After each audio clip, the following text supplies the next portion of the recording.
Hola a todos, hoy vamos a profundizar en otro caso verdaderamente horroroso.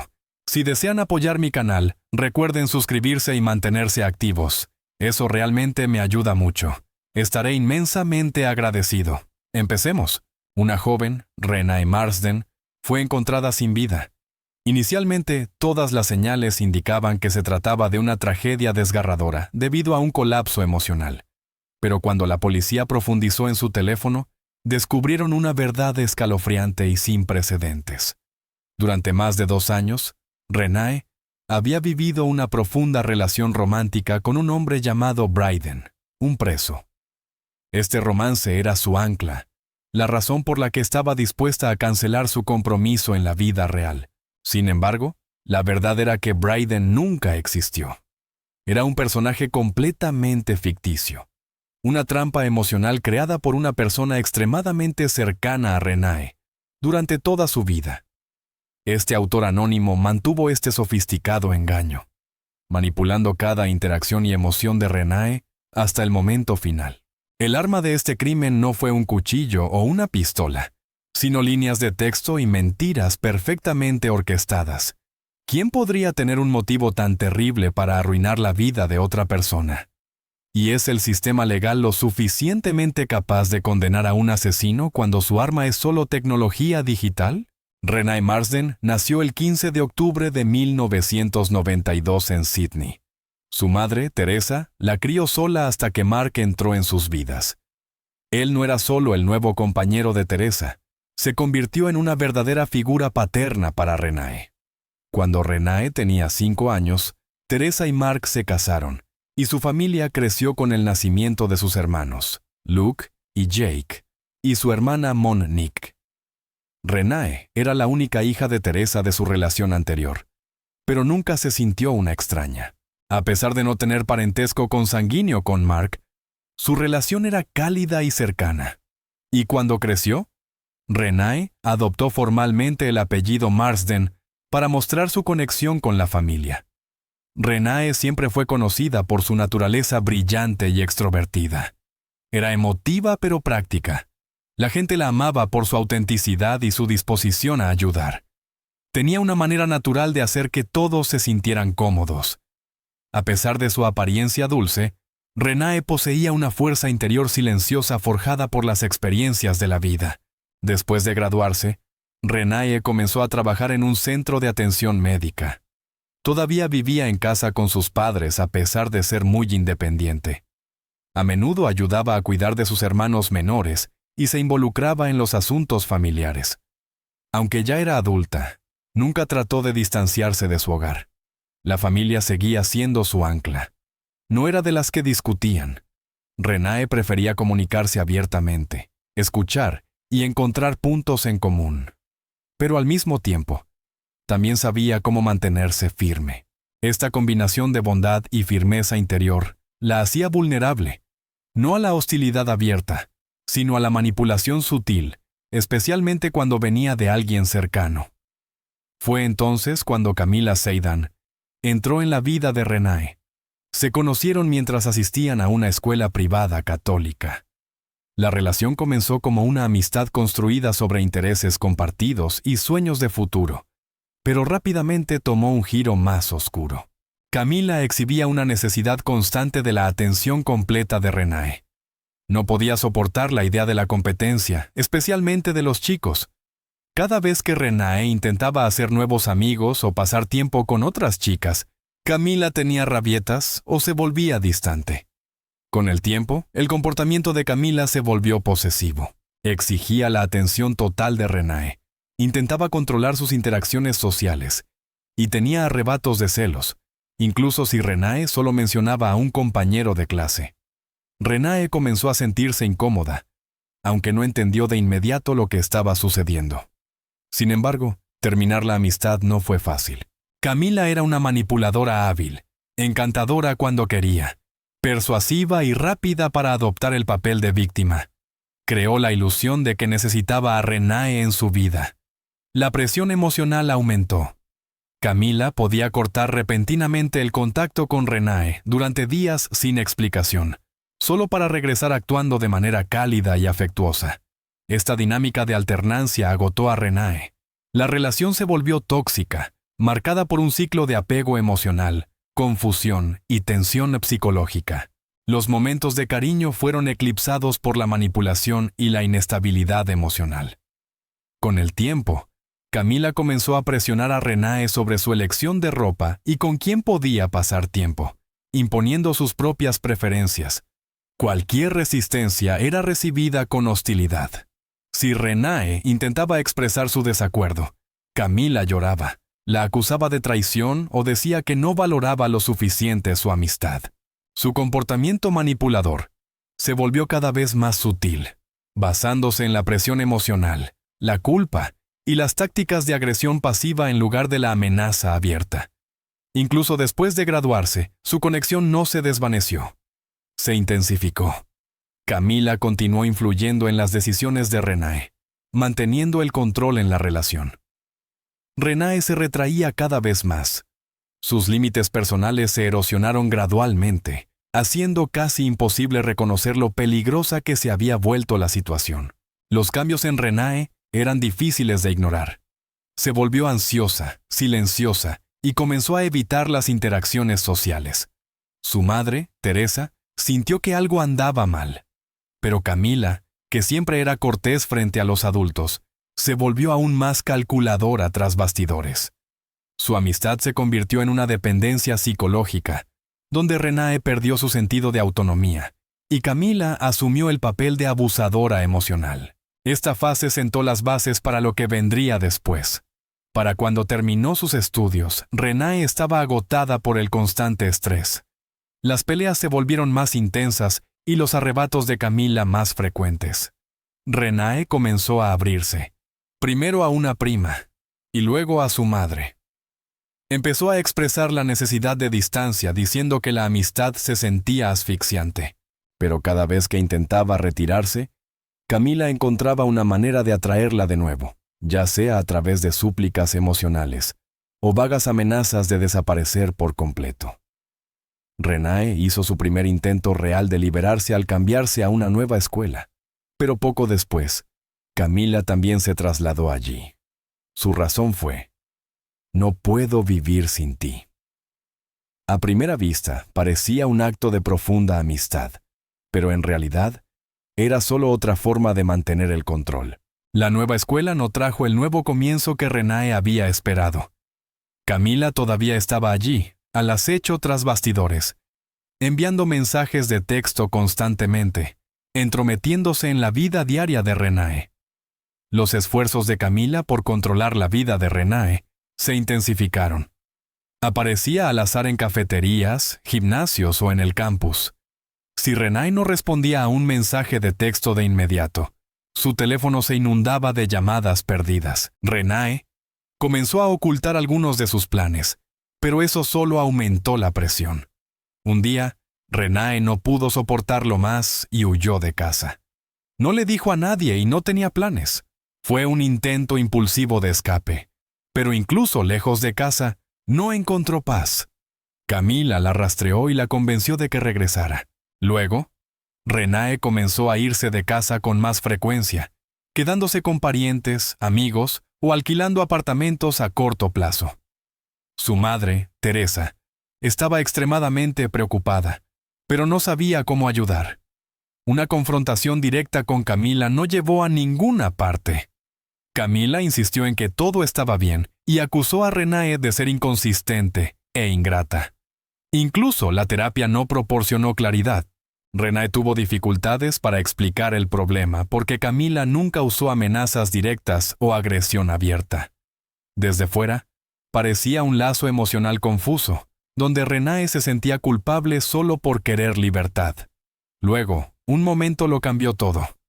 Camila golpeó a Renae en público en una calle concurrida, rodeada de gente.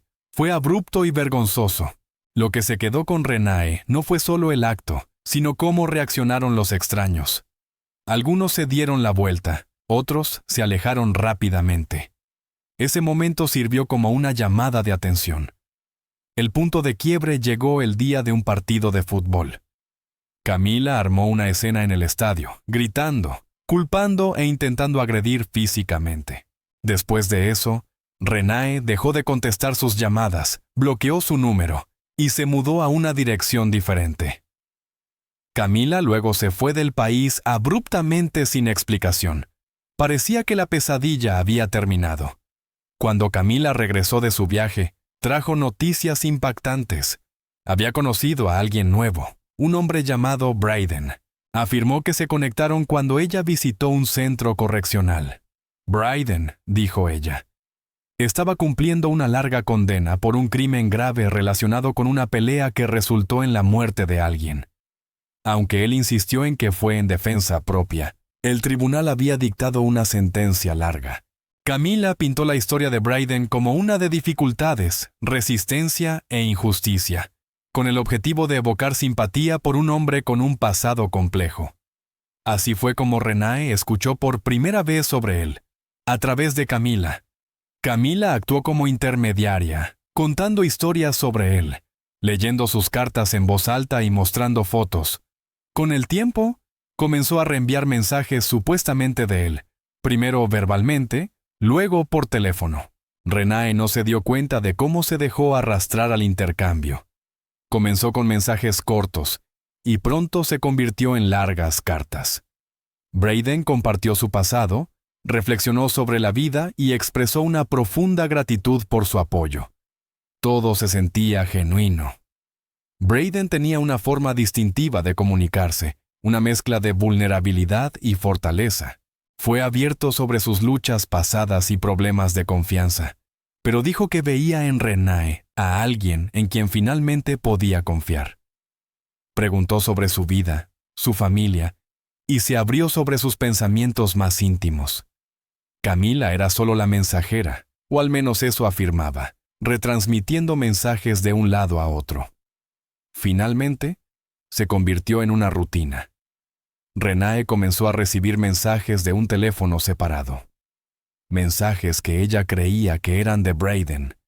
Él nunca llamaba, solo enviaba mensajes de texto. Camila dijo que se debía a restricciones relacionadas con su encarcelamiento. En algún momento, Renae se enamoró de él, un hombre al que nunca había conocido. Parecía atento, considerado, solidario. Brayden pintó imágenes vívidas de su futuro juntos. Habló de ser libre, comenzar de nuevo y dijo que nunca antes había sentido algo así. Habló de formar una familia, un hogar y una vida, ofreciendo a Renae una estabilidad, calidez y sentido de dirección que le había faltado durante mucho tiempo. Camila estuvo profundamente involucrada en esta dinámica. Afirmó estar ayudando a dos almas solitarias a encontrarse, pero en realidad mantuvo un control total sobre su comunicación. Renae no tenía acceso directo a Brayden. Cada mensaje tenía que pasar por Camila. Incluso los regalos que Renae le enviaba pasaban primero por Camila. Unas semanas después, Brayden creó un perfil de Facebook y se hizo amigo de Renae. La página parecía real con fotos, actualizaciones, publicaciones de estado. Comenzó a enviarle mensajes desde esa cuenta. Su conexión se hizo más profunda. Él se convirtió en parte de su rutina diaria. Mensajes de buenos días, mensajes de buenas noches, incluso discusiones sobre sus planes de boda. Todo se mezcló con su vida real. Desde fuera, la situación parecía extraña. No había llamadas telefónicas, ni chats de video, ni reuniones cara a cara, pero Renae se lo creía todo. Cada interacción se sentía como una prueba. Las cartas seguían llegando. La página de Facebook estaba activa. Los mensajes llegaban a tiempo. Camila seguía involucrada, desapareciendo a veces durante días, afirmando haber visitado a Brayden en el centro para entregar las cartas de Renae. Regresaba con nuevas historias, fotos y nuevos mensajes. Nadie alrededor de Renae conocía los detalles completos de esta relación. Ella la mantuvo en privado, incluso con sus seres más cercanos. Su madre sabía que estaba hablando con alguien, pero no mucho más. Renae sentía que si alguien se enteraba, todo se arruinaría. El secreto solo hacía que el vínculo se sintiera más intenso. Y en ese aislamiento, Camila se volvió central una vez más. No como una figura controladora esta vez, sino como la guardiana entre Renée y lo que ella creía que era su oportunidad de felicidad. La relación con Brayden progresó rápidamente.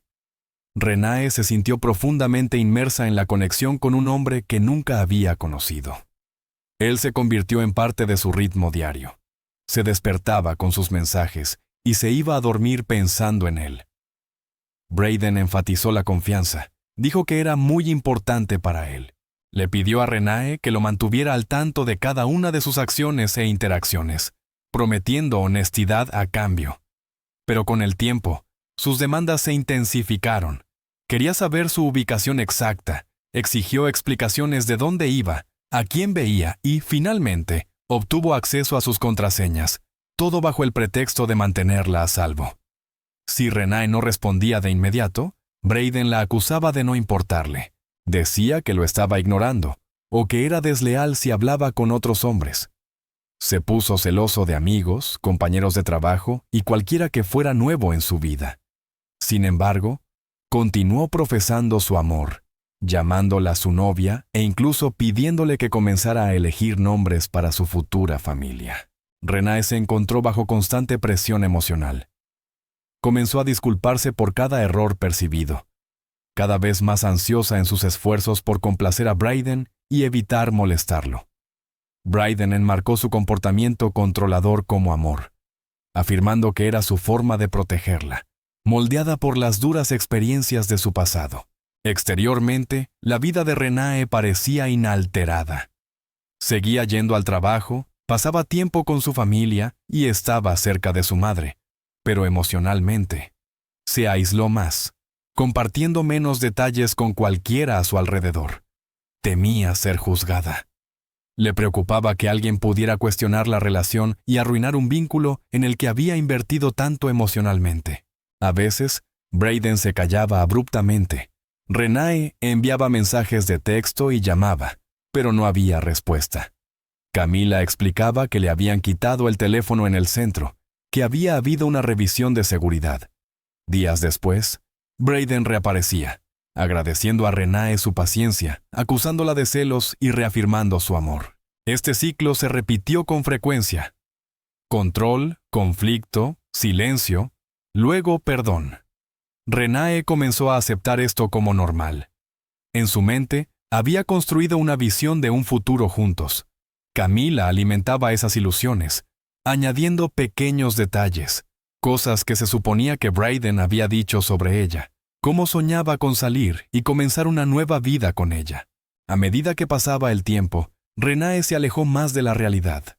Brayden se convirtió en su ancla emocional, su razón de vivir, el centro de sus pensamientos. Todo lo demás comenzó a desvanecerse en un segundo plano.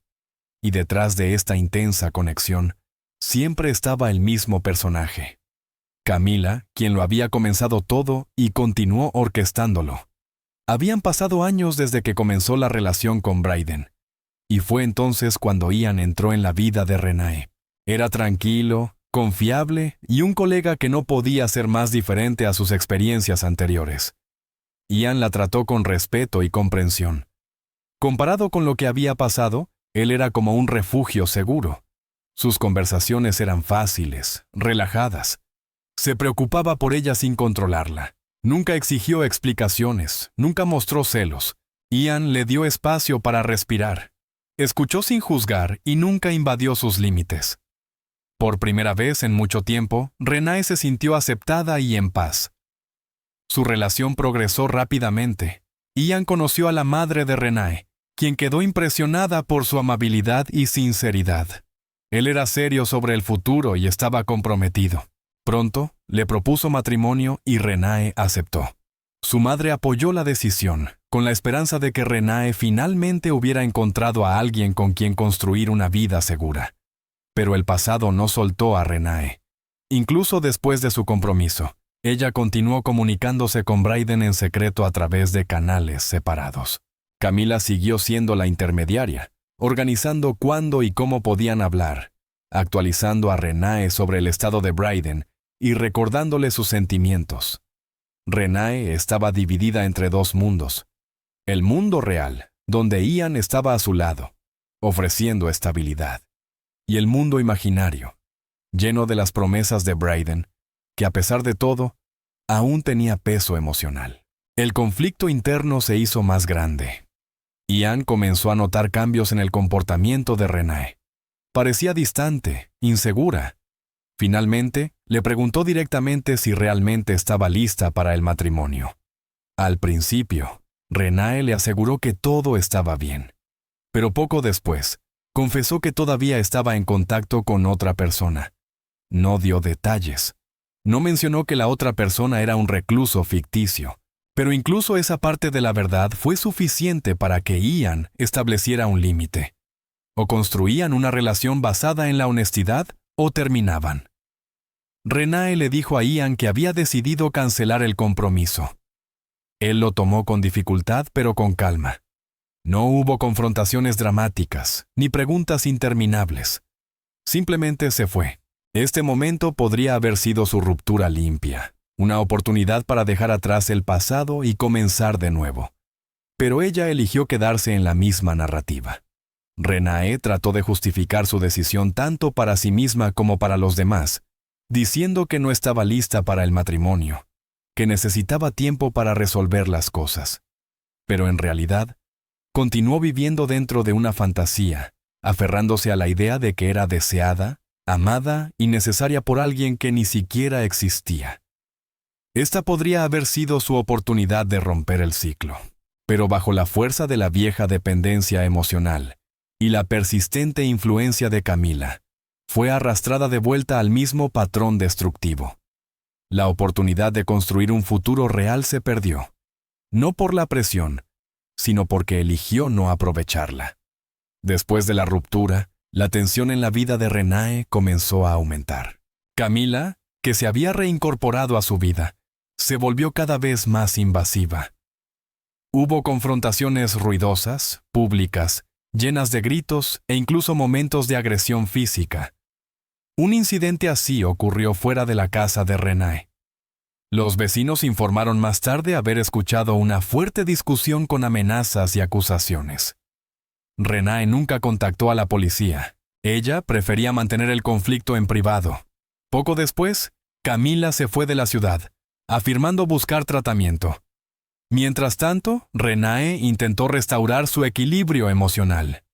Minimizó el contacto con conocidos en común y mantuvo su distancia de las personas conectadas con su pasado. Su comunicación con Brayden también se detuvo. No más mensajes de texto, no más cartas. Por primera vez en mucho tiempo, todo se quedó en silencio.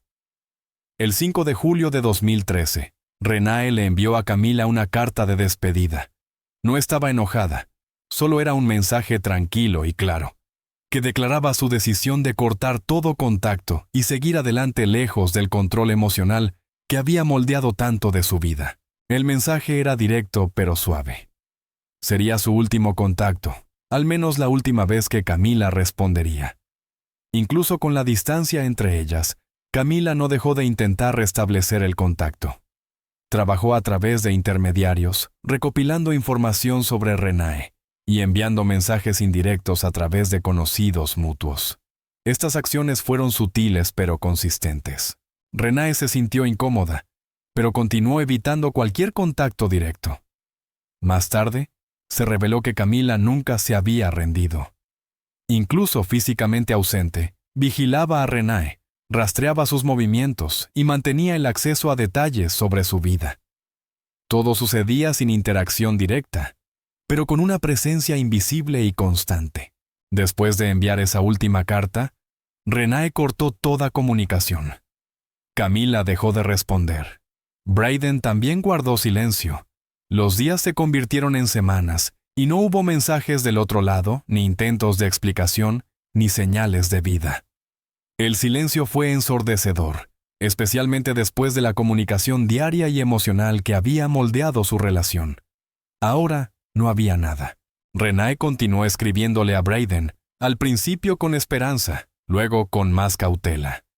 Sus mensajes pasaron de sinceros a ansiosos, preguntando por qué se había callado y expresando cuánto lo extrañaba. Algunos mensajes eran cortos, otros más detallados, pero ninguno recibió respuesta. La última carta fue enviada a fines de julio. Después de eso, solo hubo silencio. No intentó contactar a Camila directamente, pero la buscó en línea y preguntó por ella a conocidos en común. Era como si Camila hubiera desaparecido. Todas las conexiones parecían haber sido cortadas intencionalmente. Renae estaba desesperada por obtener respuestas. Revisó cada detalle en sus conversaciones con Brayden, buscando señales o pistas que pudieran explicar su repentina desaparición. Releyó la correspondencia, escuchó los mensajes de voz. Todo se había sentido tan real, tan genuino, pero una sensación de malestar ahora crecía. Algo andaba mal. Durante este periodo, Renae comenzó a expresar sus dudas.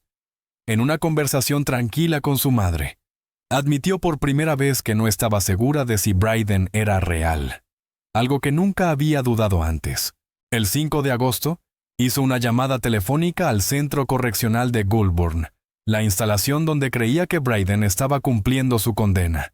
Dijo su nombre y preguntó una pregunta directa. ¿Había alguien con ese nombre actualmente detenido allí? La respuesta fue corta y definitiva. No existía tal persona y nunca había existido. Esa llamada marcó un punto de inflexión. En un instante, los cimientos de 2 años de su vida se derrumbaron. Renae no le contó a su madre los detalles de la llamada. Parecía aturdida, pero exteriormente tranquila. Teresa sintió que algo había cambiado, pero no pudo identificar qué. Más tarde, dijo que ese día había una mirada en los ojos de Renae, un tipo de agotamiento que nunca antes había visto. Luego, Renae comenzó a buscar pruebas de la existencia de Brayden por su cuenta. Revisó nombres, fotos, bases de datos legales. Publicó en foros, intentó rastrear contactos, pero todo fue en vano. No había rastro de él. No había antecedentes penales, ni noticias, ni mención alguna. Al mismo tiempo, intentó contactar a Camila. Le envió una carta preguntando, ¿dónde está Brayden? ¿Por qué desapareció? Pero Camila no respondió. En el pasado al menos había fingido ser útil. Ahora nada. Renae se quedó sola, atrapada en una situación que no tenía sentido. No podía explicar lo que había sucedido, ni a sí misma, ni a nadie más. Todo lo que había dado forma a su vida durante 2 años resultó ser una ficción. Y la única persona que la conectaba con esa ficción se había retirado por completo, sin preocupación, sin empatía. No hubo arrebatos dramáticos, ni colapsos visibles. Renae aceptó esta nueva realidad en silencio, y nadie cercano a ella se dio cuenta de lo profundamente que la había afectado. Para ellos, solo parecía más callada de lo habitual, pero para ella, ese fue el momento en que perdió toda sensación de estabilidad. La mañana del 5 de agosto de 2012 comenzó como cualquier otro día. Renae desayunó con su madre, Teresa. Parecía tranquila, no feliz, pero tampoco angustiada. Teresa no notó nada alarmante. Renae no se quejó, no lloró, no mencionó ningún plan ni expresó ninguna preocupación emocional. Después del desayuno, se retiró a su habitación. Esto no era inusual. Renae a menudo pasaba tiempo sola. A las 12:44 de la tarde, le envió un mensaje de texto a Camila. Decía, «Sé que Brayden no existe». Fue la primera y única vez que hizo una acusación directa, sin amenazas, sin demandas, solo la verdad. Exactamente 4 minutos después, a las 12:48 de la tarde, Renae dio su último paso. Entró al baño y terminó con su vida. Todo sucedió rápidamente. Teresa escuchó el agua corriendo, pero no le dio mucha importancia. La hora exacta de la muerte no pudo determinarse. Los investigadores concluyeron más tarde que Renae había consumido una reserva de medicamentos que había acumulado en secreto durante los meses anteriores. Su cuerpo no fue descubierto de inmediato. Cuando Renae no salió a almorzar, su madre llamó a la puerta. Al no recibir respuesta, abrió y encontró a su hija inconsciente. Los intentos de reanimación no tuvieron éxito. Los paramédicos llegaron, pero ya era demasiado tarde. Renae fue declarada muerta al final de la tarde de ese día. La policía llegó después de que Teresa contactara a los servicios de emergencia. Inicialmente, su muerte fue clasificada como autolesión sin signos de delito. La investigación se centró de inmediato en la recopilación y el análisis de pruebas digitales. Los expertos policiales examinaron el teléfono, la computadora portátil, las copias de seguridad, los mensajes y las aplicaciones de Renee. El foco principal fue la correspondencia de varios años con el ficticio Braden. El análisis técnico confirmó que la mayoría de los mensajes de texto y mensajes de voz se originaron en dispositivos pertenecientes a Camila Seydan. Aunque se utilizaron plataformas anónimas y cuentas falsas, el origen no pudo ocultarse. Las direcciones IP vinculadas a todos los mensajes y correos electrónicos enviados por Braden coincidían con la conexión a Internet en la casa de Camila. Los investigadores recuperaron conversaciones eliminadas de la nube de Renee. Se reveló que Camila había enviado mensajes de texto haciéndose pasar tanto por ella misma como por Braden, al mismo tiempo que involucraba a personajes falsos adicionales, cuentas que también controlaba. El contenido de los mensajes mostró un patrón de manipulación psicológica que los profesionales de la salud mental clasificaron más tarde como una forma de abuso emocional prolongado. Un descubrimiento clave en la investigación fue la participación de Camila en los últimos días de la vida de Renee. La evidencia indicó que solo un día antes de su muerte, Renee había recibido mensajes amenazantes del falso Braden, acusándola de traición. Estas amenazas parecían provenir de guardias y parientes ficticios de Braden, también inventados por Camila. Los mensajes que anunciaban la muerte de Braden, enviados el día anterior, se determinó que eran completamente falsos. Los cercanos a Renee, amigos, maestros, parientes, todos confirmaron un cambio significativo en su comportamiento en los últimos años. La mayoría conocía a Camila como una amiga cercana, pero nadie sabía el alcance total de su relación. Camila siempre se había presentado como una joven inteligente y solidaria que había estado al lado de Renee durante su relación a distancia. Durante el interrogatorio, Camila negó cualquier implicación con Braden, afirmando que ella también creía que él era real. Pero esa historia se desmoronó rápidamente. Cuando los investigadores la confrontaron con la evidencia técnica, Camila se negó a dar más explicaciones e invocó su derecho a guardar silencio. Las autoridades determinaron que entre 2009 y 2012, Camila había construido una narrativa compleja y de múltiples capas, expandiendo continuamente el mundo ficticio con nuevos personajes y crisis. Se encontraron borradores de cartas de Braden, fragmentos de conversaciones guionizadas y cronogramas detallados de eventos imaginarios, todos cuidadosamente organizados, lo que indica una planificación deliberada. Un análisis más profundo mostró que Camila había utilizado un software especializado de modulación de voz. Fue a través de estas herramientas que creó los mensajes de audio de Braden. Estos programas estaban instalados en su computadora personal, y el historial de su navegador incluía consultas de búsqueda sobre cómo cambiar su voz para sonar masculina.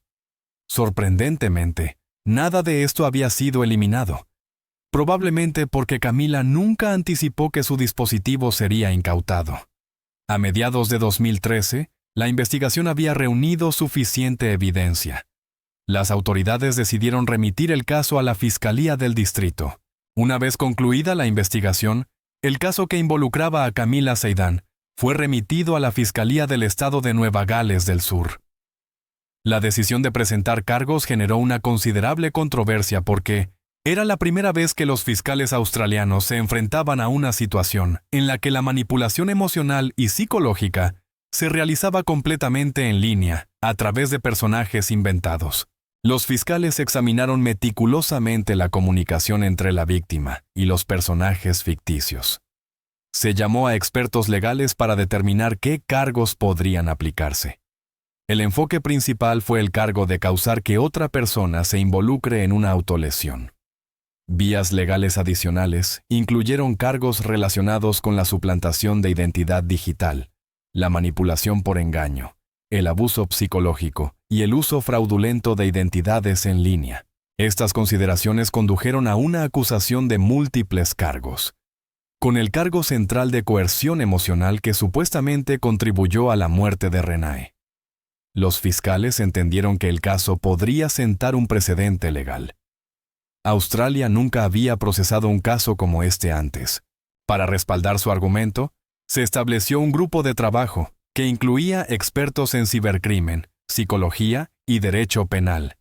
Su objetivo era construir una narrativa convincente que demostrara que las acciones de Camila Zeidan fueron calculadas, deliberadas y tuvieron graves consecuencias psicológicas.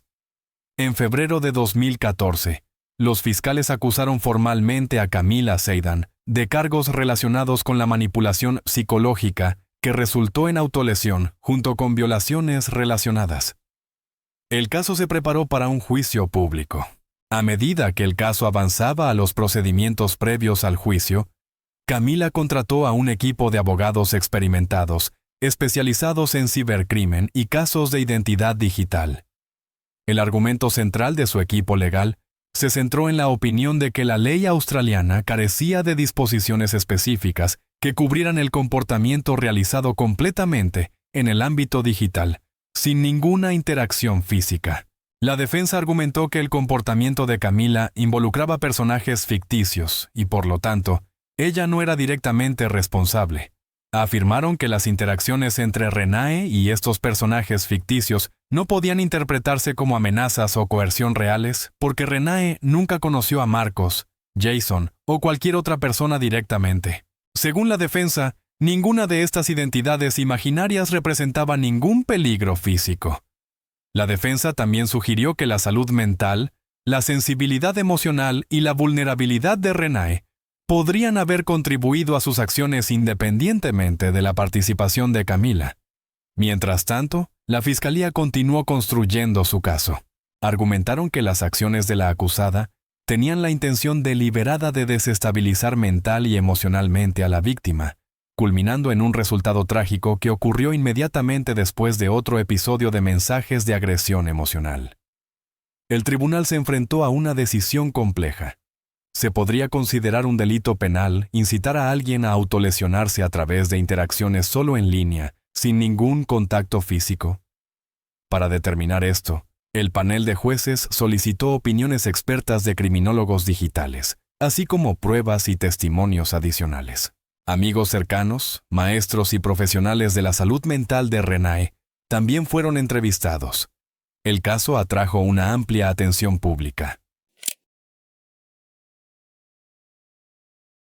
Entre las tranquilas calles de Provo, donde nadie imaginaría que una estudiante extranjera que apenas llevaba menos de 3 semanas en el lugar podría desvanecerse a plena luz del día.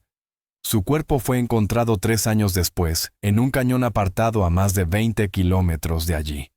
Solo quedaban el esqueleto y algunas prendas desperdigadas entre la hierba. Lo más extraño de todo era que el teléfono se apagó justo después del último mensaje enviado a su hermana. La cámara de vigilancia se giró en el día exacto de su desaparición, y el único ADN recuperado en la escena pertenecía a un hombre que jamás había aparecido en ninguna lista de sospechosos. Todo empezó en una tarde que parecía completamente normal, y hace que cualquiera que escuche hasta aquí quiera saber. En realidad, ¿qué le pasó a Elizabeth Elena Laguna Salgado? Elizabeth Elena Laguna Salgado, de 26 años. Era la tercera de 7 hermanos, y también la hija mayor de la familia. Nació en un hogar en Chiapas, donde sus padres siempre depositaron sus esperanzas en su carácter trabajador y su personalidad amable. Esa esperanza se encendió aún más cuando Elizabeth obtuvo una beca poco común para ir al extranjero a estudiar inglés, específicamente en el Nomen Global Language Center, donde se le prometían 8 meses de estudio para abrirle un nuevo futuro. Por eso, el 23 de marzo de 2015, Elizabeth hizo las maletas, dejó México y voló al estado de Utah, Estados Unidos, llevando consigo los sueños y la confianza de toda su familia. Nadie podía imaginar que, menos de un mes después, desaparecería de manera misteriosa. El criminalista nocturno. Elizabeth apenas llevaba 3 semanas en Utah, un periodo demasiado corto para construir una vida, pero suficiente para empezar a acostumbrarse a una nueva rutina. La última vez que se conectó a través de WhatsApp fue a las 2:30 de la tarde del 16 de abril de 2015. Le avisó a su hermana que acababa de salir de la escuela. Un mensaje breve, pero todavía con el tono cotidiano de sus conversaciones de todos los días. Antes de eso, le había enviado un mensaje a su tío Rutten Werth Salgado, quien vivía en la ciudad de Orem, para pedirle que la llevara a Walmart a comprar víveres para la semana. Sin embargo, a partir de ese momento, todo rastro de Elizabeth desapareció por completo. Su teléfono se apagó de repente. Las llamadas ya no se podían completar, y ella nunca volvió al apartamento donde vivía con un grupo de estudiantes coreanas, personas con las que casi no hablaba debido a las diferencias de idioma y estilo de vida. Elizabeth solía comunicarse a diario con su familia en México, pero aquella tarde, todo contacto se cortó de forma abrupta, con un silencio tan frío que cualquiera podía sentir que algo no iba bien. Desapareció a plena luz del día, en el trayecto de solo unos minutos caminando desde la escuela hasta su casa en la ciudad de Provo. Nunca regresó a su apartamento en la zona de 1700 North 425 East, cuando su hermana y su madre dejaron de recibir cualquier mensaje o llamada. La preocupación las envolvió de inmediato. Al principio, su madre intentó tranquilizarse pensando que tal vez Elizabeth había perdido el teléfono o había salido con alguna nueva amiga.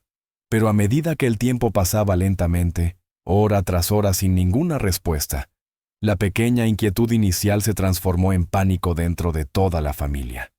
Como una señal de que algo muy extraño había sucedido con la joven que recién empezaba su camino en un país desconocido. Esa misma noche, incapaz de seguir esperando sin noticias, la madre de Elizabeth comenzó a sentirse tan inquieta que decidió actuar. Llamó de inmediato a su hermano para preguntarle si sabía dónde estaba Elizabeth, si ella había llegado a verlo tal como habían acordado.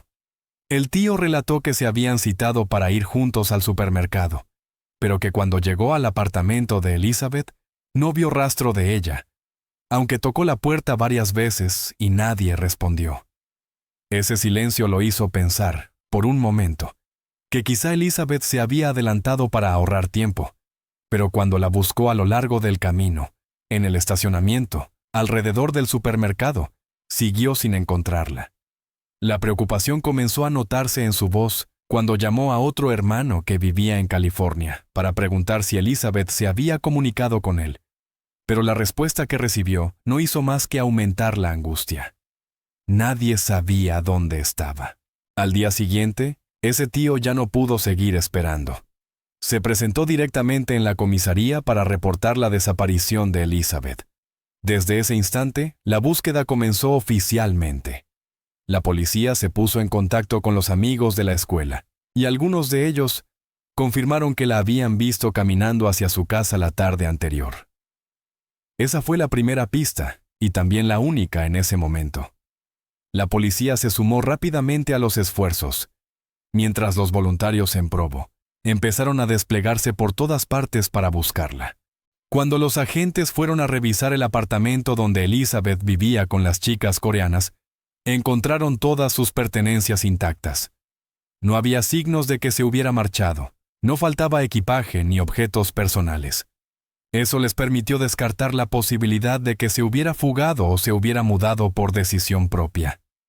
Al mismo tiempo, los investigadores revisaron el registro de llamadas, pero todos los caminos conducían al mismo lugar: su familia. No había números desconocidos, ni llamadas misteriosas, ni mensajes extraños. En otras palabras, no había ningún dato que ayudara a acotar las líneas de investigación. La siguiente fase estuvo marcada por una larga serie de interrogatorios. Las chicas que compartían habitación con Elizabeth aseguraron que aquel día no la vieron regresar, y que tampoco sabían nada más, porque casi no hablaban entre ellas. Por parte del tío, el último que había quedado en verse con ella fue llamado para declarar con más detalle.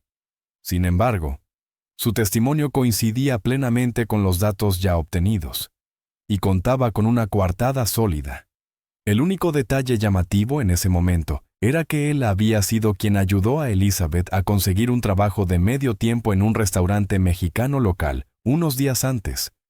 Un empleo que ella aceptó para cubrir sus gastos, a pesar de que sus padres no querían que trabajara.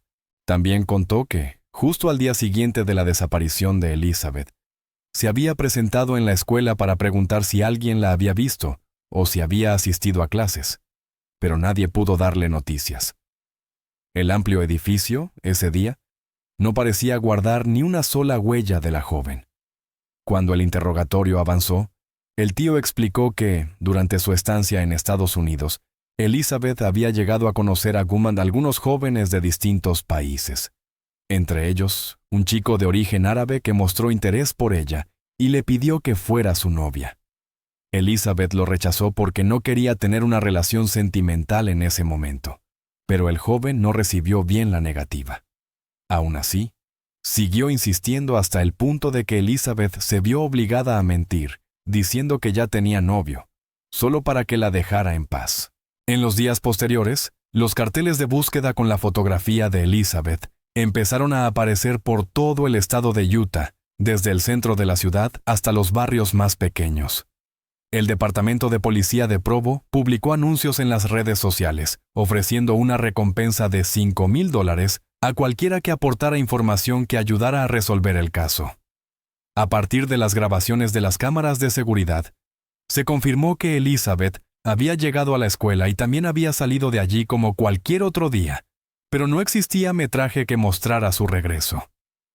La única cámara con capacidad para registrar su trayecto de vuelta, curiosamente, había sido girada hacia otra dirección debido a unas obras en la zona, un detalle tan casual como inquietante. Los vecinos que vivían a lo largo del camino que ella recorría a diario también coincidieron en lo mismo, la vieron ir hacia la escuela, pero absolutamente nadie la vio volver. Eso hizo que la gran pregunta se volviera todavía más dolorosa. ¿Qué o quién detuvo a Elizabeth en ese corto tramo de camino? Los investigadores fueron a la escuela donde Elizabeth estudiaba, pero lamentablemente, el lugar no contaba con cámaras de seguridad, ni en el interior ni en el exterior. Aún así, 2 testigos afirmaron haberla visto salir del edificio y caminar hasta la esquina de la calle. Reconocieron a Elizabeth por la ropa característica que llevaba el día en que desapareció. Sin una pista directa a la que aferrarse, la policía se vio obligada a cambiar de enfoque y revisar sus actividades en redes sociales. Sin embargo, Elizabeth no era muy activa en Internet. La mayoría de sus mensajes eran para su familia o para algunos amigos cercanos, y nada en su contenido parecía fuera de lo normal. No había nuevos datos en su teléfono, sus cuentas bancarias seguían intactas, y ni el correo electrónico ni sus redes mostraban actividad reciente. Todo indicaba que Elizabeth había sido borrada del mundo en cuestión de segundos. El trayecto que recorría a pie antes de desaparecer apenas duraba unos 25 minutos. Un lapso de tiempo tan corto que resulta aterrador pensar que solo eso bastó para que una persona desapareciera sin dejar absolutamente ningún rastro. Al no lograr ningún avance, su familia en Chiapas, México, se vio obligada a tomar las riendas. Solicitaron al gobierno estadounidense una visa humanitaria para poder viajar y ayudar en la búsqueda de Elizabeth, y afortunadamente, esa súplica desesperada fue aceptada. Mientras el tiempo seguía pasando en silencio, sin traer consigo ninguna pista, un grupo de miembros de la comunidad mormona, la religión a la que Elizabeth pertenecía, se ofreció como voluntarios para ayudar a buscarla. Tocaban puertas, recorrían calles y callejones, haciendo todo lo posible por seguir cualquier rastro que pudiera llevar hasta ella. Hasta que, el 1 de mayo de 2015, una noticia inesperada hizo que todos contuvieran la respiración. El Departamento de Transporte de Utah informó que, alrededor de las 2:45 de la tarde, mientras un grupo de trabajadores instalaba una barrera de cables a lo largo de la autopista interestatal 80, cerca del complejo turístico Salter Resort, uno de ellos encontró una maleta tirada a la orilla de un lago. Cuando la abrió, vio en su interior un cuerpo en avanzado estado de descomposición. Una imagen tan impactante que heló la sangre de cualquiera que escuchara la historia. Todos los indicios en ese momento apuntaban a la posibilidad de que se tratara de la joven desaparecida a la que todo el estado estaba buscando. Los padres de Elizabeth proporcionaron muestras de ADN para compararlas, conteniendo el aliento ante la espera de un resultado que podía cambiarlo todo. 2 semanas después, se hizo público el resultado oficial. El cuerpo dentro de la maleta no pertenecía a Elizabeth. El alivio inicial se mezcló con una profunda frustración, porque la búsqueda volvía a extenderse sin horizonte. Para entonces, alrededor de 300 voluntarios se habían desplegado por todo el condado, visitando hospitales y colaborando con la policía, pero seguían sin encontrar ninguna pista concreta. 30 investigadores trabajaban a tiempo completo en el caso, ampliando el radio de búsqueda hasta los estados de Washington, Virginia y Alabama, ante el temor de que Elizabeth hubiera sido trasladada lejos de Provo. Se distribuyeron folletos por todo Utah. Se creó una página web dedicada exclusivamente a encontrar a Elizabeth, y se imprimieron camisetas con su imagen para evitar que su rostro cayera en el olvido. En una súplica pública cargada de dolor, la madre de Elizabeth imploró que, si alguien la tenía retenida, se la devolviera con vida. Los grupos de búsqueda continuaron llamando de puerta en puerta, con la esperanza de hallarla encerrada en algún lugar y aún con vida. Pero todos esos esfuerzos terminaron una y otra vez en callejones sin salida. La familia y la policía decidieron entonces recurrir al FBI. Se trataba de un caso extremadamente inusual, ya que la tasa de criminalidad en ese estado era muy baja, y aún más extraño resultaba que Elizabeth apenas llevara allí unos pocos días antes de desaparecer. Todo ello llevó a los investigadores a sospechar que el secuestrador debía ser alguien del círculo de amigos o de la familia cercana, alguien en quien ella confiara lo suficiente como para acercarse sin levantar sospechas. Los encargados del caso siguieron concentrándose en las primeras 3 semanas de estancia de Elizabeth en Provo, intentando recomponer cada detalle de aquel breve periodo. Elizabeth Elena Laguna Salgado nació en Tuxtla Gutiérrez, Chiapas, el 11 de junio de 1988. Había completado recientemente sus estudios de ingeniería industrial y luego decidió dedicar su tiempo a la Iglesia de Jesucristo de los Santos de los Últimos Días, sirviendo como misionera en Pachuca, Hidalgo. Después de muchos meses de espera y preparación, obtuvo la beca para estudiar inglés en Utah, tramitó su visa y partió el 23 de marzo, llevando consigo un futuro prometedor que nadie sabía que terminaría envuelto en un misterio de años. Tenía 2 tíos carnales que vivían en Estados Unidos, pero no quiso vivir con ellos. Prefirió alojarse con unas chicas estadounidenses, aunque éstas organizaban fiestas constantes y la trataban mal, lo que le impedía concentrarse en sus estudios. Por esa razón, decidió mudarse a un apartamento compartido con unas chicas asiáticas, donde podría tener un entorno más tranquilo. Desde que llegó a Estados Unidos, Elizabeth llamaba todos los días a su familia para contarles todo lo que le ocurría. De vez en cuando veía a su tío, y solían ir a comer a un restaurante mexicano, que posteriormente sería el lugar donde ella conseguiría trabajo. El 16 de abril, la conversación con su hermana fue inusualmente corta, algo que no encajaba con la manera habitual de comunicarse entre ellas, porque normalmente Elizabeth escribía mensajes largos. Sin embargo, ese día no lo hizo. El último mensaje que envió decía simplemente que acababa de salir de la escuela. Esto hizo surgir una pregunta inquietante. ¿Había sido ella misma quien escribió ese mensaje? ¿O fue su agresor? La intención podría haber sido crear la impresión de que todo seguía con normalidad. Su tío también mencionó que los mensajes de Elizabeth solían ser más personales y afectuosos, por lo que sospechaba que ese último texto no había salido de sus manos. Durante la investigación, fueron entrevistados casi 300 estudiantes de la escuela. El Nomen Global Language Center colaboró por completo durante 2 meses seguidos. Se llegó a pensar que Elizabeth podría haberse subido al coche de alguien y que, por esa razón, nadie la vio regresar caminando. Pero todas las líneas de investigación terminaron chocando con la falta de pruebas, Incluso se envió a 2 investigadores a México para profundizar en los antecedentes del caso, pero las leyes mexicanas no les permitieron interrogar a personas que no fueran oficialmente sospechosas, lo que limitó considerablemente los resultados. Buscaron en distintos lugares, hablaron con familiares y conocidos, y se ofreció una recompensa de $50,000 por cualquier información verificada.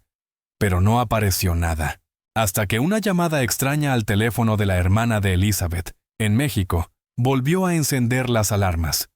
Un hombre aseguró tenerla retenida y exigió $500,000 a cambio de liberarla. De lo contrario, amenazó con entregarla en pedazos. El FBI rastreó la llamada y determinó que se trataba únicamente de un intento de extorsión para aprovecharse de la situación.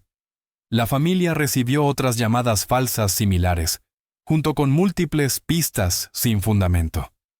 Muchas personas, que se autoproclamaban videntes, se comunicaron diciendo que sabían dónde estaba, pero nada de eso aportó resultados reales. Elizabeth era una persona reservada y desconfiada, que nunca se subiría al coche de un desconocido. Por esa razón, la policía estaba convencida de que ella solo podría haber ido con alguien en quien confiaba plenamente.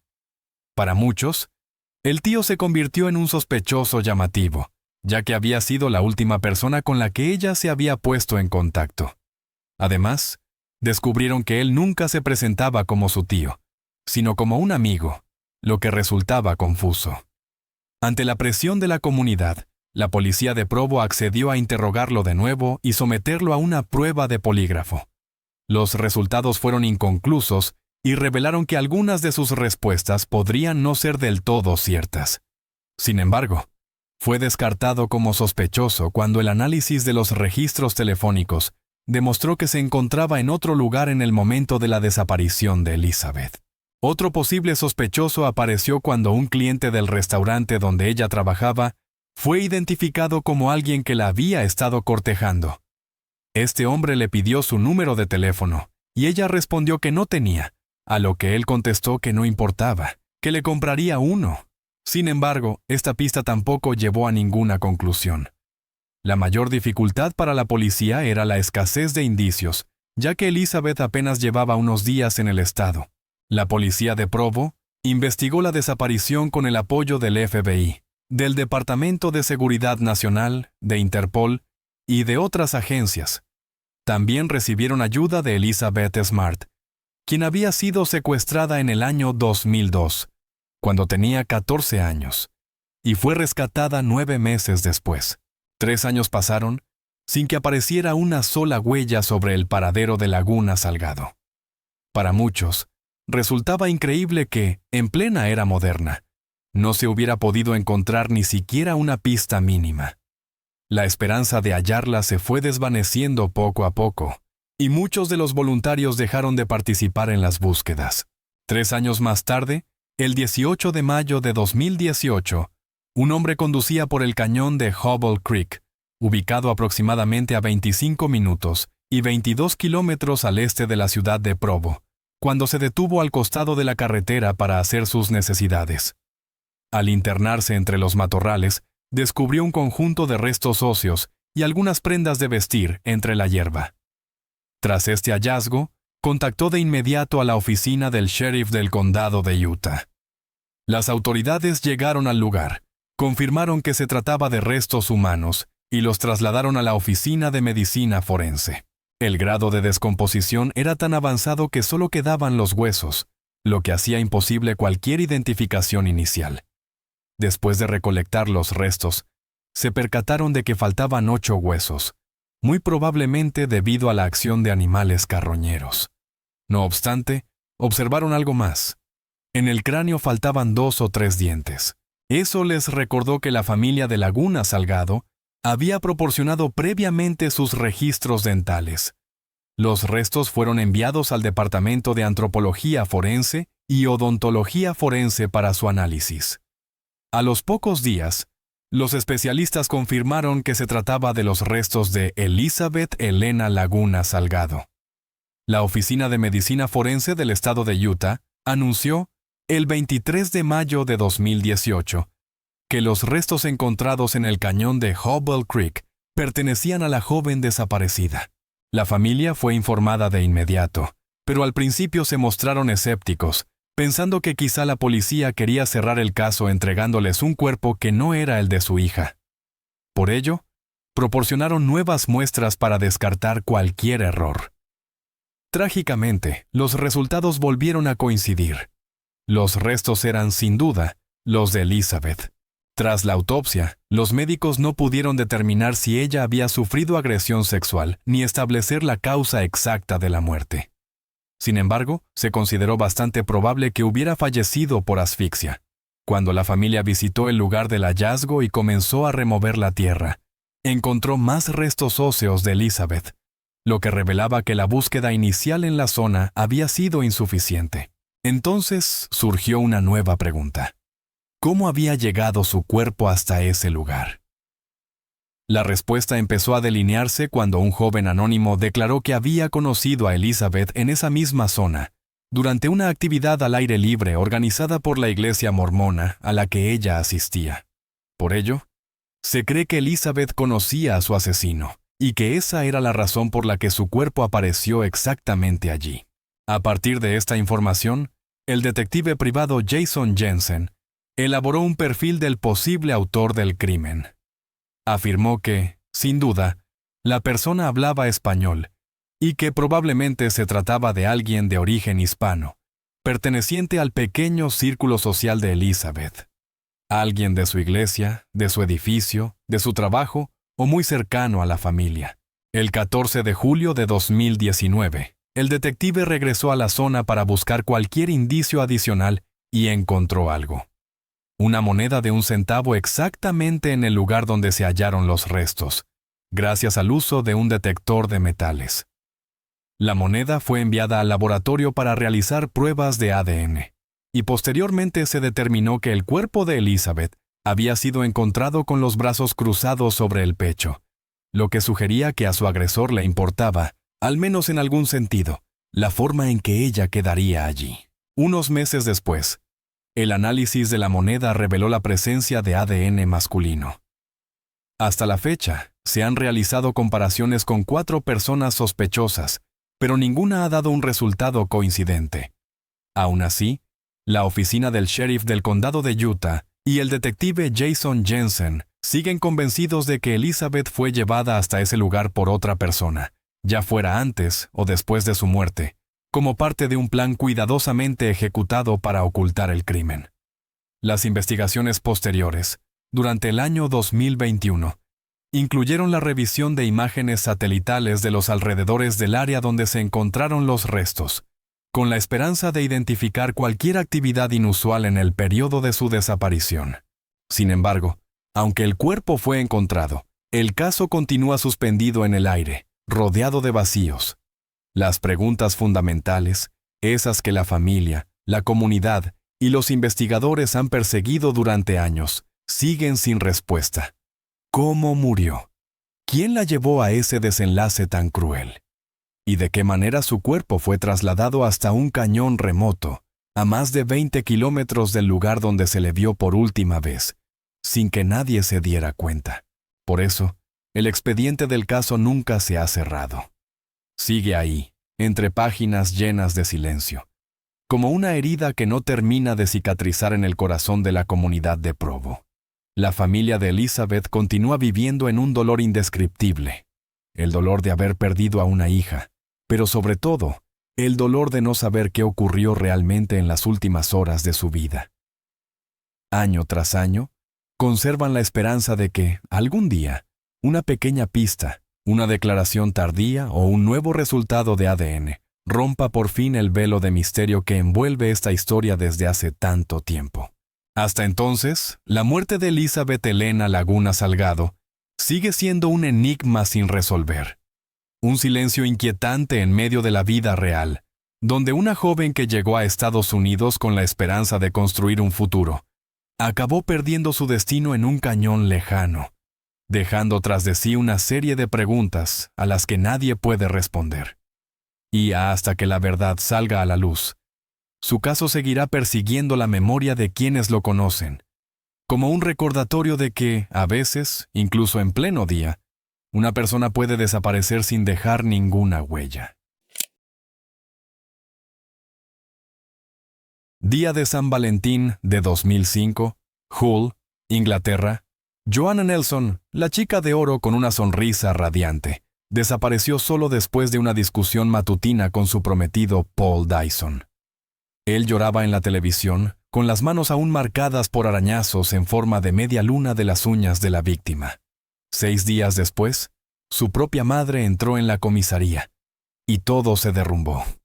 El cuerpo de Joanne fue encontrado envuelto en bolsas de basura, enterrado superficialmente en un bosque de North Yorkshire. Pero el camino hacia la justicia apenas comenzaba, con un final que dejó a la familia de la víctima viviendo en el miedo hasta el año 2022. Joanne era el tipo de persona que atraía a todos. Alegre, amable, y siempre pensando en los demás antes que en sí misma. Creció en una familia unida con sus padres, Jean y Charlie, y 2 hermanas menores, Katie y Janie. Su infancia fue cálida y llena de energía. Era la hija de oro, la que parecía destinada a grandes cosas.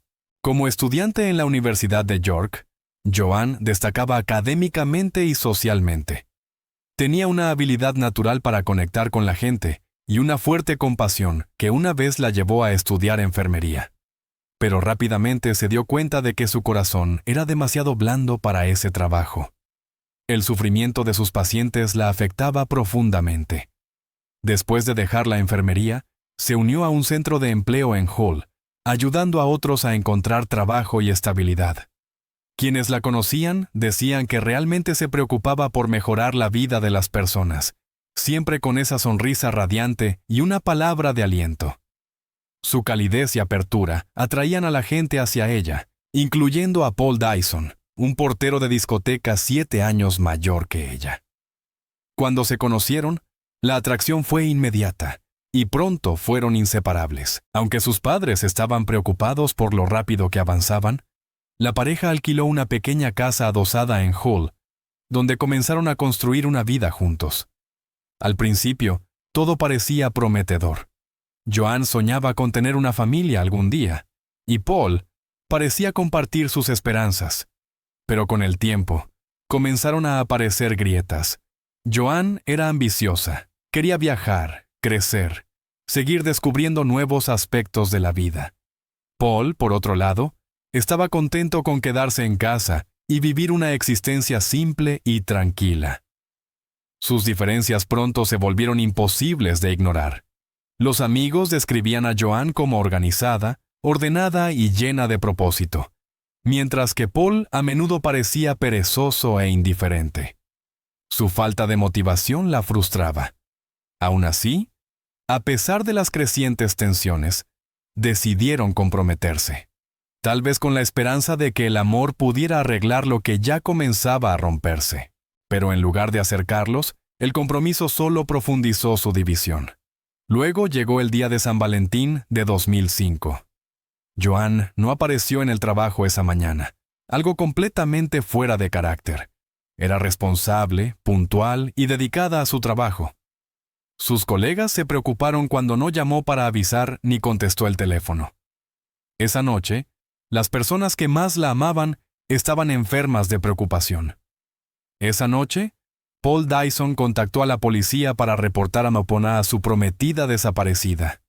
Según él, la había dejado en la cama temprano esa mañana antes de ir a trabajar, y cuando regresó a casa más tarde ese día, ella se había ido. Su coche aún estaba estacionado afuera, las puertas estaban cerradas y sus pertenencias intactas.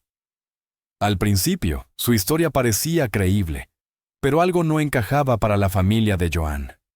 Su padre, Charlie, le dijo a la policía que no confiaba en Paul. Joanne nunca desaparecería sin decir una palabra, ni del trabajo, ni de la familia, y ciertamente no en el día de San Valentín. A medida que las horas se convertían en días, comenzó una gran operación de búsqueda. Policías, soldados y voluntarios peinaron el campo en busca de cualquier rastro de Joanne. Volantes con su rostro sonriente fueron pegados por todo Hull. Se realizaron vigilias con velas. Todos querían creer que aún estaba en algún lugar ahí fuera. Mientras tanto, Paul se involucró profundamente en los esfuerzos de búsqueda. Caminó puerta a puerta con voluntarios, asistió a apelaciones públicas e incluso dio entrevistas a la prensa, a veces sin el consentimiento de la familia. Para el público, parecía un prometido afligido, desesperado por respuestas. Sus apelaciones emocionales atrajeron simpatía de extraños que lo veían como otra víctima en un misterio desgarrador. Pero para los detectives, algo en su comportamiento no encajaba. Parecía demasiado ensayado, demasiado ansioso por parecer inocente. Y detrás de esa fachada de dolor, comenzaron a formarse grietas sutiles. Su línea temporal era vaga, sus emociones a veces forzadas, y su disposición a involucrarse con los medios, incluso antes de que la policía tuviera todos los hechos, hizo sonar campanas de alarma silenciosas. La entrevista televisada que Paul Dyson dio solo 2 días después de la desaparición de Joanne Nelson se convertiría en uno de los momentos más perturbadores y reveladores de todo el caso. No había informado a la policía antes de aceptar aparecer en cámara. De hecho, los investigadores solo supieron de la entrevista cuando la vieron transmitida en televisión. El hombre que creían era un prometido preocupado llorando públicamente por su pareja desaparecida. Pero no todos estaban convencidos por lo que veían. El experto en lenguaje corporal, Cliff Lansley, analizó más tarde el metraje y concluyó que la exhibición emocional de Paul no era más que una actuación. Según Lansley, Paul no cerraba los ojos por tristeza. Los apretaba deliberadamente para forzar las lágrimas. Era una actuación, una forma de manipular a los espectadores y proyectar una imagen de dolor. Mientras que la entrevista pudo haber engañado al público, los detectives que observaban de cerca notaron algo mucho más significativo que las lágrimas de cocodrilo. Detectaron lo que más tarde se convertiría en una de las pruebas más críticas del caso. En la pantalla, claramente visible en el dorso de los pulgares de Paul, había 2 marcas distintas en forma de media luna. Arañazos de uñas. Para ellos, la visión era escalofriantemente familiar. En casos anteriores involucrando estrangulamiento, las víctimas a menudo dejaban marcas como estas mientras arañaban desesperadamente las manos de sus atacantes, intentando liberarse. Joanne, al parecer, había hecho lo mismo. Su acto final fue uno de resistencia, dejando un testimonio silencioso en la piel del hombre que le quitó la vida. Desde ese momento, Paul Dyson ya no era solo el novio preocupado en la televisión. Era el principal sospechoso. La policía comenzó a vigilarlo de cerca. Su tristeza exagerada, su ansiedad por permanecer en el ojo público, y ahora las marcas físicas, todo apuntaba a la culpa. Pero no fueron los detectives quienes finalmente lo derribaron. Fue su propia madre. Después de la apelación televisada, Paul confidenció a su instructor de artes marciales, diciéndole lo impensable, que había matado a Joanne. Él estaba horrorizado e inseguro de qué hacer. Dividido entre la lealtad y la moral, finalmente fue a la casa de la madre de Paul y le contó todo. Enfrentada a la horrible verdad, la madre de Paul tomó una decisión que ningún padre debería tomar. Fue directamente a la policía. Con eso, la fachada finalmente colapsó. Cuando los detectives lo confrontaron con lo que sabían, Paul admitió que había mentido. 6 días después de reportar por primera vez a Joanne desaparecida, fue arrestado.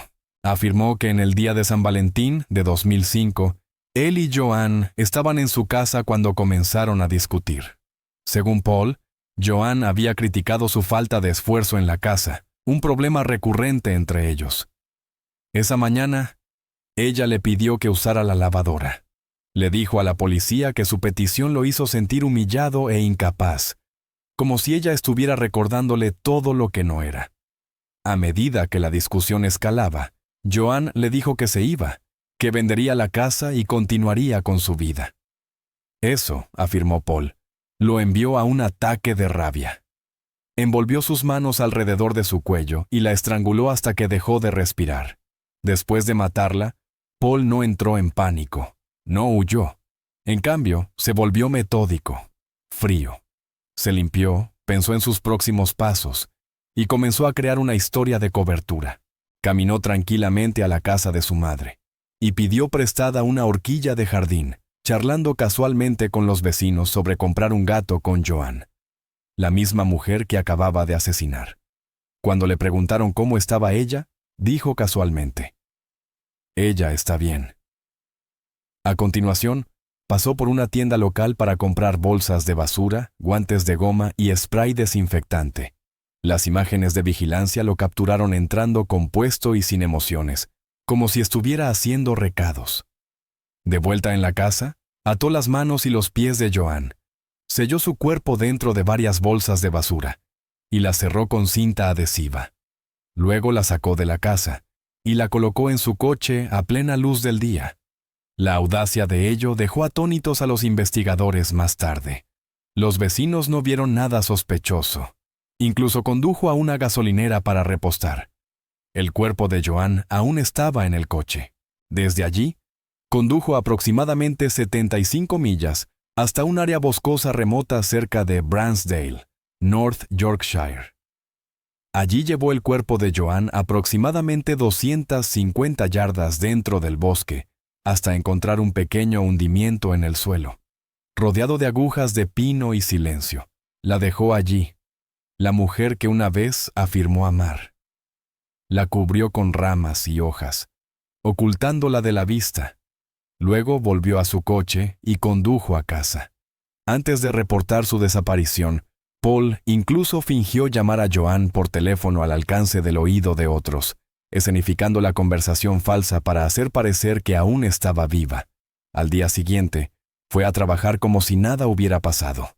Sonreía, hablaba con colegas y continuaba interpretando el papel de un compañero devoto, mientras Joan yacía enterrada en el bosque. Para todos a su alrededor, era el prometido afligido, desesperado por su regreso. Pero detrás de la máscara, Paul Dyson ya había escrito el capítulo final de la vida de Joan Nelson, uno definido por la crueldad, el engaño y el cálculo frío. Y todo fue capturado claramente en cámara en una actuación televisada destinada a ganar simpatía, pero que en cambio expuso la verdad. E incluso después de confesar, la manipulación de Paul continuó. Le dijo a la policía que no podía recordar dónde había enterrado el cuerpo de Joan, obligando a los investigadores y a su devastada familia a soportar semanas de incertidumbre. Paul solo ofreció fragmentos, descripciones vagas que parecían burlarse de las personas que la buscaban. Afirmó que había dejado su cuerpo junto a una puerta metálica cerca de algunas botellas verdes y mencionó haber visto árboles que pensó que eran cicuta occidental, abedul o carpe, todos comunes en North Yorkshire. No era mucho para continuar, pero para los investigadores que se negaban a rendirse, era suficiente. Usando los recuerdos incompletos de Paul, la policía comenzó a peinar áreas rurales que coincidían con las pistas. Buscaron campo tras campo, camino tras camino, con cada puerta y parche de bosque convirtiéndose en un sitio posible. Durante 6 semanas incesantes, cientos de oficiales y voluntarios se unieron a la operación, cruzando 3 condados en busca de Joan. La pura escala de la búsqueda era inmensa, un testimonio de la determinación de aquellos que querían traerla a casa. Luego, el día 24 de marzo de 2005, exactamente 39 días después de que Joan desapareciera, la búsqueda terminó. La policía notó una puerta que coincidía con la descripción de Paul, una puerta metálica con botellas verdes esparcidas cerca. Siguieron un sendero estrecho que salía de la puerta, serpenteando a través de los árboles 1/4 de milla hasta llegar a un hundimiento superficial en el suelo. El bosque estaba silencioso, pero lo que vieron a continuación confirmó sus peores temores. Oculta bajo ramas y agujas de pino había una bolsa de basura. Dentro de ella, el contorno de una pierna humana era visible a través del plástico. Era Joan Nelson. Su cuerpo había sido envuelto cuidadosamente en varias bolsas, atadas juntas y enterrado bajo camuflaje improvisado. La escena era inquietante. el lugar de descanso final de una mujer joven cuya vida había sido arrebatada en un acto de rabia sin sentido. El descubrimiento puso fin a la larga búsqueda, pero para su familia, también hizo realidad la pesadilla. Su esperanza se había ido.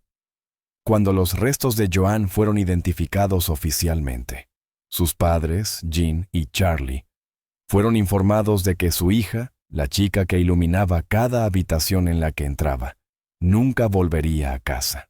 En las secuelas, la policía comenzó a reconstruir un panorama más oscuro de la vida de Paul Dyson, uno que Joan nunca había conocido por completo. Detrás de su encanto exterior, Paul tenía una reputación que pocos fuera de su círculo entendían. Entre los locales, era conocido como un hombre grande con una gran boca, alguien que disfrutaba dominando a otros y alardeando de su fuerza. Su apodo, Psycho, que afirmaba provenía de sus años como portero de discoteca, no era una broma. Reflejaba su temperamento violento y reputación de agresión. Le gustaba creer que era irresistible para las mujeres. Confiado, encantador, incluso sofisticado. Pero aquellos que realmente lo conocían describían algo muy diferente. Un hombre inseguro con un temperamento volátil, que usaba intimidación y manipulación para encubrir sus propios fracasos. La historia de vida de Paul insinuaba un patrón de violencia heredada. Su padre, Peter Dyson, tenía un pasado violento.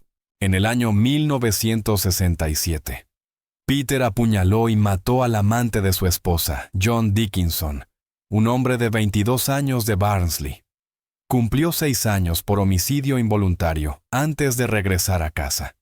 Luego, en el año 1974, solo 2 días después de que naciera Paul, Peter estuvo involucrado en un atropello y fuga fatal.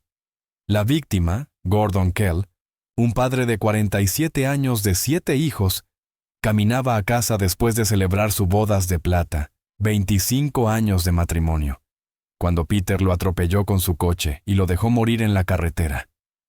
Nunca se detuvo. Para Paul, la violencia no solo se aprendió, se heredó. Después de graduarse, siguió a su padre a Arabia Saudita, trabajando con él en mantenimiento. Quienes lo conocían decían que adoraba a su padre, Peter Dyson, y que nunca se recuperó completamente de su muerte en el año 2000. Peter había muerto de un ataque al corazón en Arabia Saudita a los 55 años, pero no antes de dejar una huella peligrosa en su hijo, una que glorificaba el dominio y la violencia. Para Paul, la historia de vida de su padre no era una advertencia, era un modelo a seguir. Antes de que Joan entrara en su vida, Paul ya había construido una historia preocupante con mujeres. Sus relaciones eran turbulentas, intensas y a menudo violentas. Una de sus relaciones significativas más tempranas comenzó en el año 1993, cuando conoció a Carrie Thompson en el Colegio Agrícola Bishop Burton. Lo que comenzó como un romance juvenil normal, pronto se convirtió en algo más oscuro. Carrie más tarde le dijo a los investigadores que el temperamento de Paul era explosivo. Durante las discusiones, caminaba de un lado a otro, golpeaba paredes y la retenía físicamente para que no se fuera. Su necesidad de control era absoluta, y su ira podía voltearse sin aviso. En junio del año 1999, Paul comenzó otra relación, esta vez con Jenny Marie Clark, quien pronto se convertiría en su esposa y más tarde en su exesposa. La pareja se comprometió solo 2 semanas después de conocerse, una señal de la impulsividad e intensidad de Paul. Pero su relación rápidamente espiraló en violencia. En su noche de bodas, Paul la agredió por primera vez. Ese fue el comienzo de un patrón horrendo. Jenny más tarde describió cómo el abuso escalaba, relatando múltiples ataques, incluyendo una noche en que la estranguló hasta que perdió el conocimiento. La forma en que exprimió la vida de ella repetía el mismo método que más tarde usaría en Joan. A pesar de la violencia escalada, Jenny y Paul tuvieron una hija juntos llamada Chloe, nacida en octubre del año 2000. Su relación terminó en el año 2002, justo antes de que Paul conociera a Joan. Cuando Jenny finalmente conoció a Joan, Inmediatamente sintió que la joven parecía gentil y reservada, alguien improbable de confrontar o desafiarlo. Su instinto resultó preciso. Joan, compasiva y confiada por naturaleza, no tenía idea del hombre con el que vivía, ni del pasado violento que ocultaba. Según su hermana Katie, Joan desconocía la historia de Paul y nunca habría aceptado tal comportamiento en alguien con quien planeaba casarse y formar una familia. Cuando Joan desapareció en el día de San Valentín de 2005, Katie inicialmente creyó en la exhibición de duelo de Paul. Llegó a su casa en lágrimas, afirmando no tener idea de dónde estaba Joan, y ella lo consoló, creyendo que su angustia era genuina. Más tarde ese día, dijo que necesitaba caminar para calmarse. Preocupada de que los vecinos lo sospecharan, Katie salió a buscarlo y lo encontró sentado solo en una parada de autobús llorando. Intentó tranquilizarlo, sin ser consciente del significado de lo que veía, los arañazos leves en sus manos, marcas que más tarde reconocería que habían sido dejadas por Joan en sus momentos finales. En las secuelas, la realización era insoportable. Los mismos gestos de consuelo que Katie le había ofrecido eran para el hombre responsable de la muerte de su hermana. El juicio comenzó el día 7 de noviembre de 2005.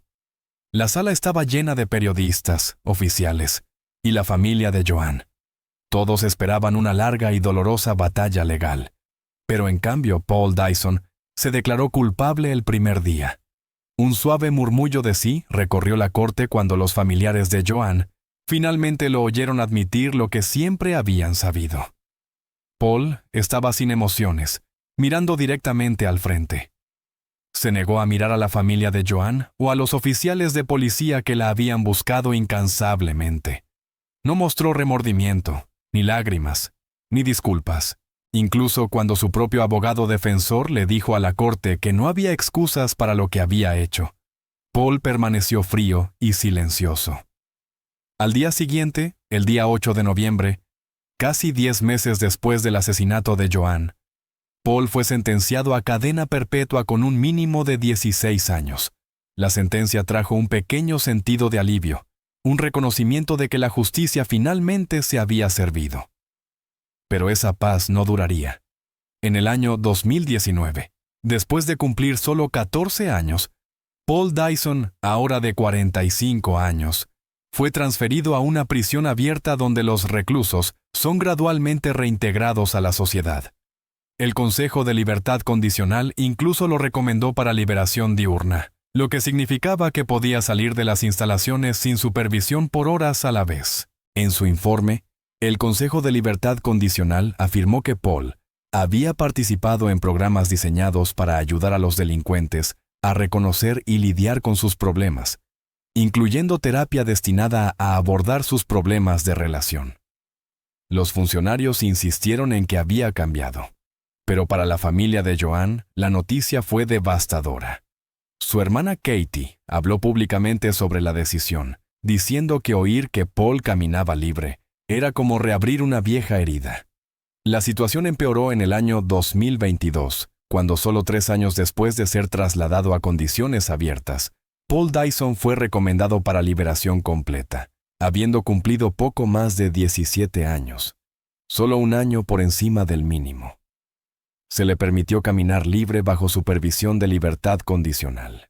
Un portavoz del Consejo de Libertad Condicional defendió la decisión, diciendo que cada liberación involucra un proceso riguroso y que la única preocupación del panel era si el riesgo del prisionero al público podía gestionarse de manera segura. Dijeron que habían revisado informes de psicólogos, oficiales de libertad condicional y personal de prisión, concluyendo finalmente que el nivel de riesgo de Dyson era manejable. Para la familia de Joan, ninguna justificación podía borrar su dolor. Katie dijo que su familia ahora vive con miedo a verlo de nuevo. Los medios no han confirmado dónde vive Paul Dyson ni qué restricciones, si las hay, se han impuesto sobre él. Sigue en libertad condicional, lo que significa que cualquier violación podría enviarlo de vuelta a prisión. Pero para la familia de Joan, eso solo es un consuelo frágil. frágil como la capa de hielo del inicio del invierno, fácilmente quebradizo bajo el peso de los recuerdos. La historia de Joan nunca se cierra realmente en el corazón de quienes quedan. Es una vieja película, rebobinada una y otra vez en cada noche larga, en cada comida silenciosa, en cada esquina de hall donde ella una vez caminó radiante. Una chica de oro con una sonrisa que podía disipar todo el cielo gris de Yorkshire. Un futuro lleno de flores y niños, todo aplastado en solo unos minutos de ira, por la mano del hombre que una vez llamó el mío. Sus padres, Jean y Charlie, ahora viven en casas vacías de risas, donde cada esquina de pared aún resuena la voz de su hija. «Ya vuelvo, papá y mamá». Katie y Janie, las dos hermanas menores que una vez compartían todos los secretos, ahora solo saben abrazarse y llorar en las noches de San Valentín, el día de los enamorados ahora convertido en un aniversario silencioso de duelo. No solo perdieron a Joan, perdieron la fe en el amor, en las personas, en el propio sistema de justicia que prometió protegerlos. Décadas pasan, pero el dolor no se desvanece. Cada vez que abren un periódico, cada vez que oyen noticias de un asesino liberado temprano, se encogen. ¿Será que Paul Dyson está parado en algún lugar ahí fuera, libre para respirar el aire que Joan nunca más podrá respirar? Los arañazos en forma de media luna en sus manos de antaño han sanado, pero la herida en el corazón de la familia sangra eternamente. La justicia llegó, sí, pero llegó tarde, y cuando se fue, dejó un vacío que nada puede llenar. La libertad del perpetrador es un recordatorio frío de que a veces el sistema solo mira el riesgo manejable, olvidando que para quienes quedan, el riesgo es vivir con el miedo toda la vida. Joan siempre será la vela apagada en el frío bosque de pinos, pero su luz nunca se extingue del todo. Es la advertencia viva. La violencia puede esconderse detrás de una sonrisa familiar, detrás de la promesa «cambiaré», detrás de los abrazos que parecen cálidos. Es el llanto silencioso de miles de otras víctimas olvidadas. La razón por la que debemos seguir contando, seguir recordando, seguir luchando, para que nadie más tenga que yacer en una bolsa de basura en lo profundo del bosque, para que ninguna familia más tenga que vivir con el miedo de que el asesino de su ser querido camine libre en la misma calle que recorren cada día. Y por eso, la historia de Joan no termina en la sentencia, no termina en la puerta de la prisión que se abre. Continúa viviendo, continúa acechando, continúa recordando. La verdad, por más profunda que sea enterrada, por más sofisticada que sea escenificada, al final siempre emergerá, junto con el llanto de quienes quedan, junto con el susurro que nunca cesa. No me olviden.